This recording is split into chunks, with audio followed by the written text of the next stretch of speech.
सकलतनुगतं शङ्करं न स्मरामि क्षन्तव्यो मे अपराधः शिव शिव शिव भो श्रीमहादेव शम्भो।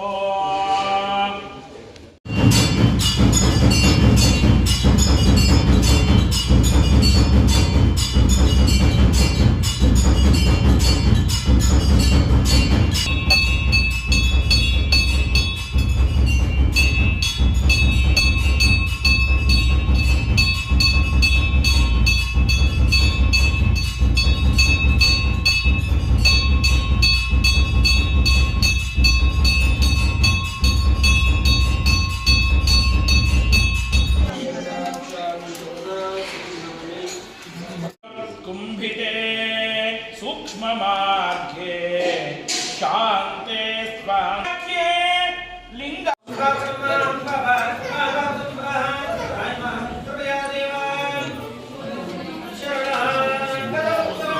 कर्ण विवरे नेत्रोत्थवैश्वानरे दन्तित्वत्कृत सुन्दराम्बरधरे त्रैलोक्यसारे हस्तिकमला मन्यैस्तु किं कर्मेण किं वा पुत्रकलत्रमित्रपशुदेहेन गेहेन किं ज्ञात्वैतत्क्षणभुङ्गुरं सपदिरे त्याज्यं मनो दूरतः स्वात्मार्थं गुरुवाक्यतो भज भज पार्वती वल्लभं पौरोहित्यं रजवेश कलजनरतिः प्राणिनां निर्दयत्वं राम परमेश्वर नमो।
ध्याननिरतं विषयेभ्यः परान्मकं नौमि शास्त्रेषु निष्णातं चन्द्रशेखरभारतीम् ॐ वन्दे हरं वरदशूलकपालहस्तं सापीतिमुत्रसुतयोज्ज्वलदेहकान्त्या वामोरुपीठगदया किनरजवामरूपहस्तां न्यस्तारुणोत्पलयुजा परिरब्धदेहम् ॐ श्रीकाशीविश्वनाथेश्वरस्वामिने नमः। ಪ್ರತಿ ವರ್ಷದಂತೆ ಈ ವರ್ಷವೂ ಕೂಡ ಮಾಘ ಮಾಸದ ಚತುರ್ದಶಿಯ ದಿವಸ ಮಹಾಶಿವರಾತ್ರಿಯ ಒಂದು ಉತ್ಸವವನ್ನು ಈ ಒಂದು ಕಮ್ಮಸಂದ್ರ ಅಗ್ರಹಾರ ಶ್ರೀ ಕಾಶಿ ವಿಶ್ವನಾಥ ಸ್ವಾಮಿಯ ಕ್ಷೇತ್ರದಲ್ಲಿ ನಡೆಸ್ತಾ ಇರತಕ್ಕಂಥದ್ದಾಗಿದೆ. ಇದೇ ತಿಂಗಳ 26ನೇ ತಾರೀಕಿನ ದಿನ ಈ ಒಂದು ಮಹಾಶಿವರಾತ್ರಿಯ ಮಹಾಪರ್ವ ಆರಂಭ ಆಗಿ 27ನೇ ತಾರೀಕಿನ ದಿವಸ ಮಧ್ಯಾಹ್ನದವರೆಗೂ ನಡೆಯುವಂಥದ್ದಾಗತ್ತೆ. 26ನೇ ತಾರೀಕಿನ ದಿನ ವಿಶೇಷವಾಗಿ ಆ ಕಾಶಿ ವಿಶ್ವನಾಥ ಸ್ವಾಮಿಗೆ ಪ್ರಾತಃ ಕಾಲ 6 ಗಂಟೆಯಿಂದಲೇ ಅಭಿಷೇಕ ಪೂಜಾದಿಗಳು ಆರಂಭವಾಗಿ ನಿರಂತರವಾಗಿ ಅಭಿಷೇಕವನ್ನು ನಡೆಸುವಂಥದ್ದಾಗತ್ತೆ. ಅದಾದ ನಂತರ ವಿಶೇಷವಾಗಿ ಆ ಒಂದು ಶಿವರಾತ್ರಿಯ ನಿಮಿತ್ತವಾಗಿ ಸಹಸ್ರಲಿಂಗ ಪೂಜೆ ಈಗಾಗಲೇ ಶುರುವಾಗಿರ್ತಕ್ಕಂಥದ್ದು. ನರ್ಮದಾ ನದಿಯಿಂದ ತಂದಿರತಕ್ಕಂಥ ಸಹಸ್ರ ಲಿಂಗಗಳಿಗೆ ಶಾಸ್ತ್ರೋಕ್ತವಾಗಿ ವಿದ್ಯುಕ್ತವಾಗಿ ಪುರಾಣದಲ್ಲಿ ತಿಳಿಸಿರುವ ಹಾಗೆ ಲಿಂಗ ಪುರಾಣದಲ್ಲಿ ತಿಳಿಸಿರುವ ಹಾಗೆ ಸಹಸ್ರಲಿಂಗ ಪೂಜೆ ನಡೆಸುವಂಥದ್ದಾಗಿರುತ್ತೆ. ಅದು ಕೂಡ ಅವತ್ತಿನ ದಿನ ವಿಶೇಷವಾಗಿ ಆ ಒಂದು ಪೂಜಾ ಕೈಂಕರ್ಯ ನಡೆಯುವಂಥದ್ದಾಗುತ್ತೆ. ಹಾಗೆ ಅದಾದ ನಂತರ ವಿಶೇಷವಾಗಿ ಕಾಶಿ ವಿಶ್ವನಾಥನ ಅನುಗ್ರಹಕ್ಕೋಸ್ಕರ ಆ ದಿನ ಸಾಯಂಕಾಲ ಪ್ರತಿ ಯಾಮದಲ್ಲೂ ಸಾಯಂಕಾಲ ಆರಂಭವಾಗಿ ಪ್ರತಿ ಯಾಮದಲ್ಲೂ ಪೂಜಾ ಕೈಂಕರ್ಯಗಳು, ಅಭಿಷೇಕ ಇತ್ಯಾದಿಗಳು ನಡೆಯುವಂಥದ್ದಾಗಿ 4ನೇ ಯಾಮದಲ್ಲಿ ಅಂದರೆ 26ನೇ ತಾರೀಕು ರಾತ್ರಿ, 27ನೇ ತಾರೀಕು ಬೆಳಗ್ಗಿನ ಜಾವ 3 ಗಂಟೆಯಿಂದ 6 ಗಂಟೆಗೆ ಸಲ್ತಕ್ಕಂಥ ಚತುರ್ಥ ಯಾಮದಲ್ಲಿ 4ನೇ ಯಾಮದಲ್ಲಿ ವಿಶೇಷವಾಗಿ ಉಜ್ಜಯಿನಿಯಲ್ಲಿ ನಡೆಯುವಂಥ ಭಸ್ಮಾರತಿಯನ್ನು ನೀವೆಲ್ಲ ನೋಡಿರ್ತೀರ ಟಿ ವಿಗಳಲ್ಲಿ.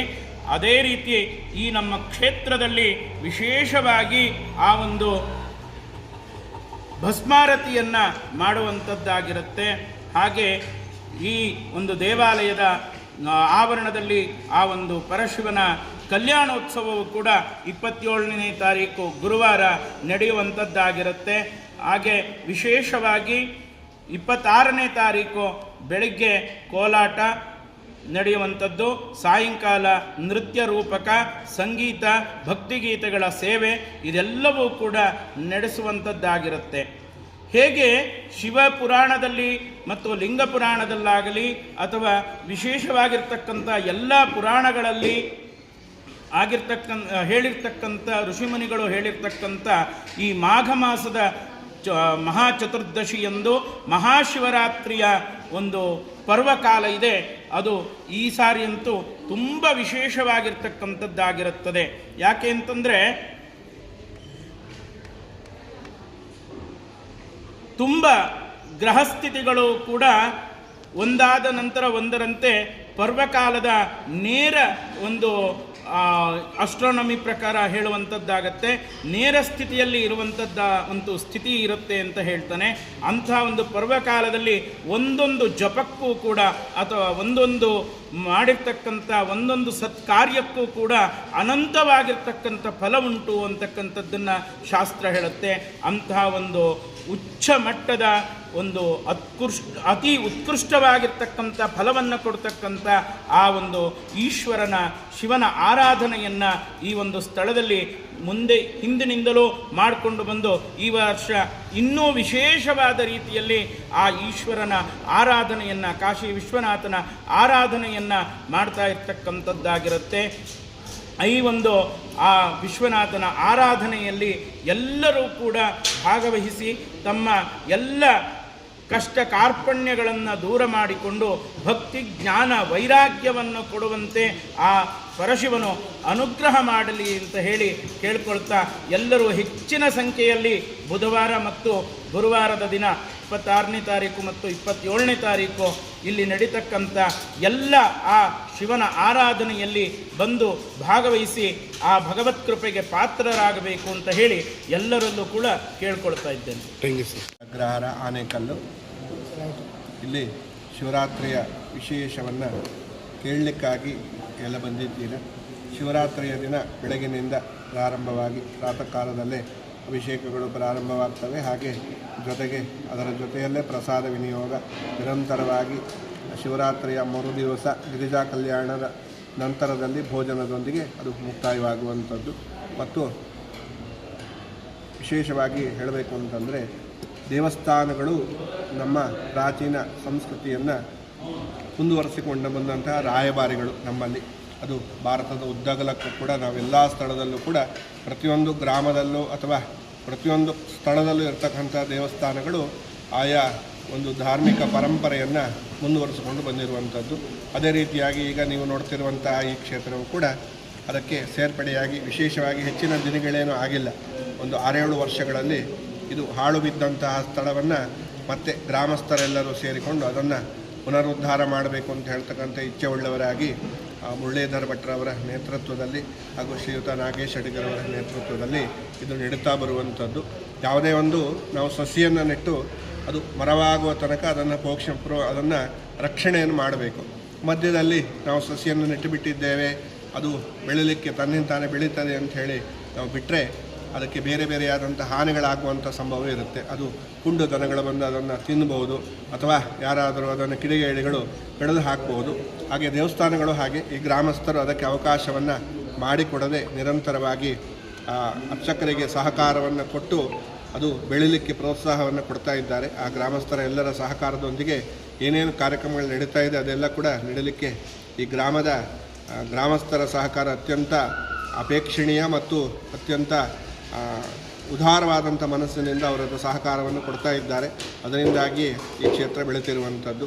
ಅರ್ಚಕರು ಈ ದೇವಸ್ಥಾನದಲ್ಲಿದ್ದರೂ ಅರ್ಚಕರೇ, ಇಲ್ಲಿಂದ ಬಿಟ್ಟು ಇನ್ನೊಂದು ಕಡೆಗೆ ಹೋದರೂ ಅವರು ಅರ್ಚಕರೇ ಆಗಿರ್ತಾರೆ. ಆದರೆ ಈ ಗ್ರಾಮಕ್ಕೆ ಇರುವಂಥ ಇದೊಂದೇ ದೇವಸ್ಥಾನ, ಹಾಗಾಗಿ ಅದನ್ನು ಅರಿತುಕೊಂಡು ಅವರು ಅದಕ್ಕೆ ತುಂಬ ಸಹಕಾರವನ್ನು ಕೊಟ್ಟು ಬೆಳೆಸ್ತಾ ಇದ್ದಾರೆ. ವಿಶೇಷವಾದಂಥ ಪೂಜಾ ಕಾರ್ಯಕ್ರಮಗಳು ನಿರಂತರವಾಗಿ ನಡೆಯುವಂಥದ್ದು. ಭಗವಂತನಿಗೆ ಶಿವನಿಗೆ ಅಭಿಷೇಕ ವಿಶೇಷ. ಏಕೆ ಅಂತಂದರೆ ಒಂದೊಂದು ದೇವರಿಗೆ ಒಂದೊಂದು ವಿಶೇಷವನ್ನು ಹೇಳಿ ಅಲ್ಲಿ ಶಿವನ ವಿಷಯ ಬಂದಾಗ ಅಭಿಷೇಕ ಪ್ರಿಯೋ ಶಿವ ಅಂತೇಳಿ ಹೇಳ್ತಾರೆ. ಅಂದರೆ ನಿರಂತರವಾಗಿ ಭಗವಂತನಿಗೆ ಅಭಿಷೇಕವನ್ನು ಮಾಡುವಂಥದ್ದು. ಅದರ ಭಾವಾರ್ಥ ಇಷ್ಟೇ. ನಮ್ಮೊಳಗಿನ ಕೊಳೆಯನ್ನು ನಾವು ನಿರಂತರವಾಗಿ ಕಳೆದುಕೊಳ್ತಕ್ಕಂಥ ಪ್ರಕ್ರಿಯೆ ಆ ಶಿವನನ್ನು ನಮ್ಮೊಳಗೆ ನಾವು ಕಾಣುವಂಥದ್ದು. ಅದನ್ನೇ ಶರಣರು ಅನುಭಾವಿಗಳು ಹೇಳಿದರು. ಶಿವ ಹೊರಗಿಲ್ಲ, ನಮ್ಮೊಳಗೆ ಇದ್ದಾನೆ. ಅದನ್ನೇ ಬಸವಣ್ಣ ನನ್ನ ದೇಹವೇ ದೇಗುಲ ಇತ್ಯಾದಿಯಾಗಿ ಹೇಳಿಕೊಂಡು ಒಳಗಿರುವ ಶಿವನನ್ನು ನೋಡುವಂಥದ್ದೇ ಶಿವರಾತ್ರಿಯ ವಿಶೇಷ. ಹೊರಗಿನ ವಿಗ್ರಹದ ಮೂಲಕವಾಗಿ ಹೇಗೆ ಕನ್ನಡಿಯಲ್ಲಿ ನಮ್ಮ ಬಿಂಬವನ್ನು ನೋಡ್ತೇವೋ ಹಾಗೆ ಶಿವನಲ್ಲಿ ನಮ್ಮೊಳಗಿರುವಂಥ ಚೈತನ್ಯವನ್ನು ನಾವು ನೋಡುವಂಥದ್ದು. ಅದಕ್ಕಾಗಿ ಎಲ್ಲರೂ ಬಂದು ಭಾಗವಹಿಸಿ ಆ ಭಗವಂತನ ಕೃಪೆಗೆ ಪಾತ್ರರಾಗಬೇಕಾಗಿ ತಮ್ಮಲ್ಲೆಲ್ಲ ಪ್ರಾರ್ಥನೆ.